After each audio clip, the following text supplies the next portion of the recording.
Kita ke kasus narkoba yang menjerat aktor Fachri Albar. Dari hasil tes urin, Fachri dipastikan positif narkoba.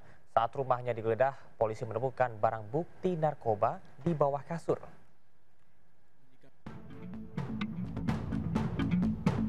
Petugas menemukan barang bukti narkoba saat menggeledah rumah aktor Fachri Albar waktu penangkapan. Fachri yang sudah tak berkutik juga menunjukkan tempat ia menyembunyikan narkoba di bawah kasur. Usai pemeriksaan, Fachri menjalani tes kesehatan dan tes urin di ruang Dokes Polres Jakarta Barat. Hasilnya Fachri dinyatakan positif mengkonsumsi narkoba. Ini gimana? Untuk tes urin dinyatakan positif konsumsi beberapa jenis narkotika. Petugas pun masih memburu pelaku utama pemasok barang haram pada Fachri Albar ini. Dari Jakarta, Miftahul Gani melaporkan. Kalau Fachri Albar menyembunyikan narkoba di bawah kasur, sementara Hakim Ali Muhtarom, tersangka suap vonis lepas korupsi ekspor CPO, didapati menyembunyikan uang 5,5 miliar rupiah di kolong tempat tidur rumahnya di Jepara, Jawa Tengah. Padahal selama ini, Ali Muhtarom mencitrakan dirinya sebagai sosok hakim yang sederhana. Coba saya buka dulu ya Pak ya. Uang tunai ditemukan penyidik Kejaksaan Agung tersimpan dalam koper di rumah Hakim Ali Muhtarom di Jepara, Jawa Tengah saat penggeledahan pekan lalu. Koper disembunyikan dalam karung di kolong tempat tidur. Saat dibuka, uang tunai terbungkus plastik. Tumpukan uang 3.600 lembar atau 36 blok dolar Amerika Serikat senilai 5,5 miliar rupiah. Belum sih, ini dolar masih dalam bentuk dolar. Masih di dolar apa? Singapura? Masih di plastik, Pak. Masih buka. Coba saya buka dulu ya Pak ya, ini belum. Saat awal digeledah, penyidik belum menemukan uang tersebut. Namun penyidik di lokasi menelpon penyidik di Kejaksaan Agung untuk mengkonfirmasi dengan tersangka Ali Muhtarom yang sedang diperiksa.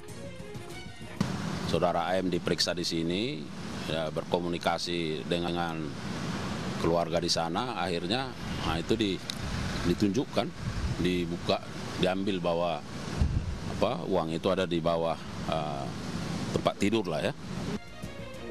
Ali Muhtarom menjadi salah satu hakim yang menjadi tersangka suap vonis lepas korupsi ekspor CPO. Selain uang tunai, dalam rilis Kejaksaan Agung pekan lalu juga disita barang bukti mobil SUV dari rumah Ali Muhtarom di Jepara. Tim Liputan iNews melaporkan.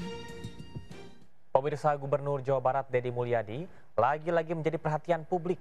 Kali ini bukan karena gebrakan aturan, namun karena mobil mewah milik pribadinya kedapatan nunggak pajak hingga 42 juta rupiah.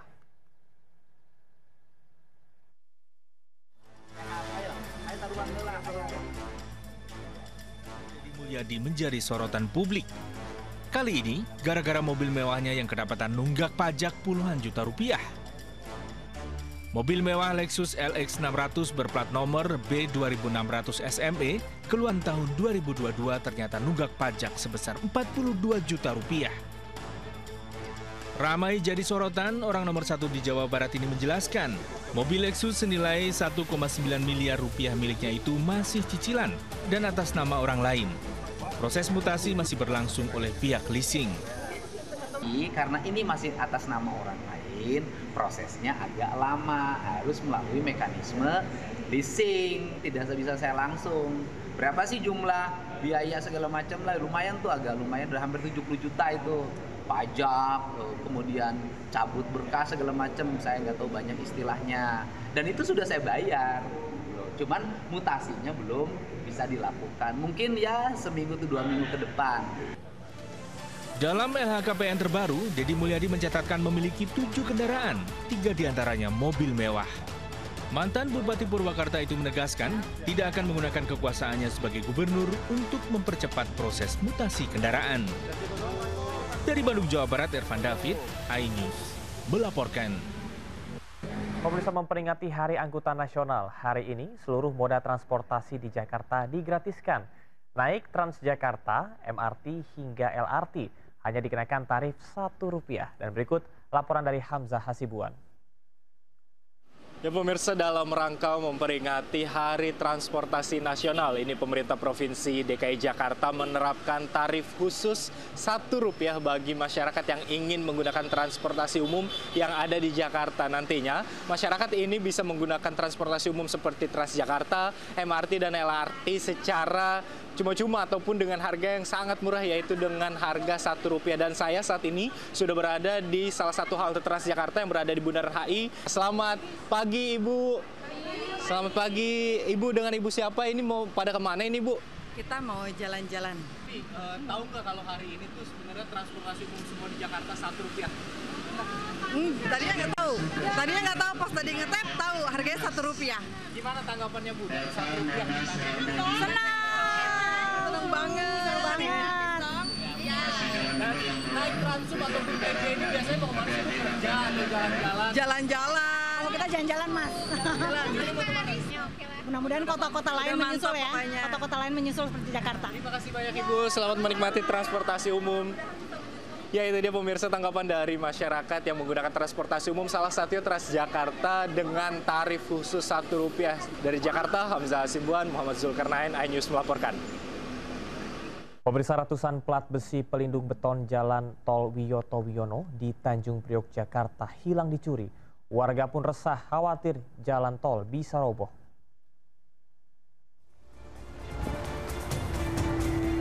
Plat besi pelindung lapisan beton jalan tol Wiyoto Wiono di Papanggo, Tanjung Priok, Jakarta Utara hilang dicuri orang.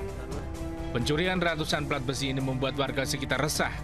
Mereka khawatir jalan tol Wiyoto Wiono bisa roboh lantaran plat besi yang dicuri berfungsi melindungi lapisan beton agar tidak mudah rusak. Pencurian ini telah berlangsung selama setahun. Bahkan warga sempat memergoki kawanan pencuri. Ini buat murnya, dia buat mingkal pelatnya, diketok, lepas. Bapak pernah mergokin? Iya, ini ketinggalan ini. Itu, sauper ketinggalan ininya. Halo. Warga meminta pengelola jalan tol Wiyoto Wiono memperbaiki pelindung beton agar tidak membahayakan warga sekitar. Dari Jakarta, Sufyan Firdaus, iNews, melaporkan. Pemirsa, tumpukan sampah menggunung di dekat pemukiman di Marunda, Jakarta Utara hingga bahkan melebihi atap rumah warga. Warga resah lantaran bau busuk menyengat terlebih saat hujan.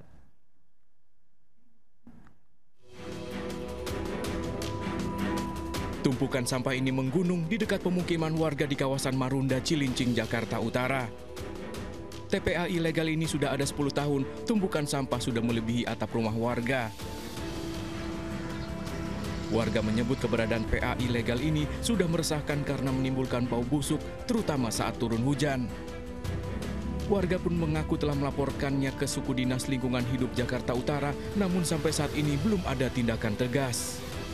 Warga juga dilarang ke lokasi, hanya truk pengangkut sampah yang bisa memasuki kawasan TPA. Setahu saya itu kurang lebih hampir 10 tahun deh yang saya tahu nih. Udah agak lama, cuma kalau masalah meresahkan sih resah ya. Pernah dampaknya kena baunya itu di saat pas lagi hujan, tuh musim hujan tuh baunya minta ampun. Pemprov diminta menindak tegas para pengelola TPA ilegal ini yang sudah meresahkan warga. Dari Jakarta, Sofyan Firdaus melaporkan. Dugaan penipuan dan penggelapan dana makan bergizi gratis MBG, polisi kembali memeriksa pelapor Mitra Dapur SPPG Kalibata. Polres Metro Jakarta Selatan kembali memeriksa pelapor, yaitu Mitra Dapur SPPG Kalibata. 5 orang saksi dari Mitra Dapur SPPG Kalibata dimintai keterangan. Pemeriksaan dilakukan terhadap pelapor serta korban pada bagian administrasi dapur, operasional, dan pihak yang mengetahui perjanjian antara yayasan dan korban. Presiden Prabowo berjanji akan menyelesaikan masalah tersebut.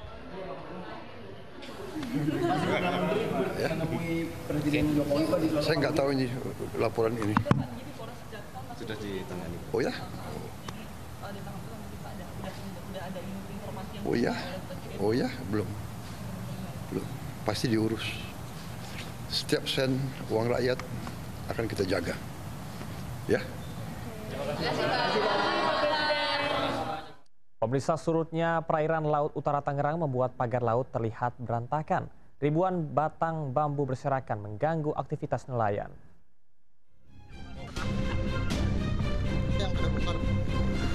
Dibantu warga, petugas merapikan batang bambu yang berserakan di perairan Desa Kohot, Kabupaten Tangerang. Surutnya air laut membuat pagar laut yang tertancap terlihat. Air laut yang surut juga membuat aktivitas nelayan terganggu karena di sekitaran perairan hanya menyisakan lumpur. Perahu Bapak kena rusak karena bambu-bambu? Kena, kemarin waktu pada nelayan ladang dobol kena bambu perahunya. Nelayan meminta pemerintah agar segera menata pagar laut dan merapikan kembali kawasan perairan seperti sedia kala. Dari Kabupaten Tangerang, Banten, Aimarani, iNews melaporkan. Pemirsa, jangan lengah. Predator anak kerap ditemukan di lingkungan tempat tinggal hingga sekolah. Di Jakarta Pusat, pria paruh baya mencabuli anak tetangganya. Sementara di Salatiga, Jawa Tengah, pria menyamar menjadi pengurus ponpes dan mencabuli puluhan santri.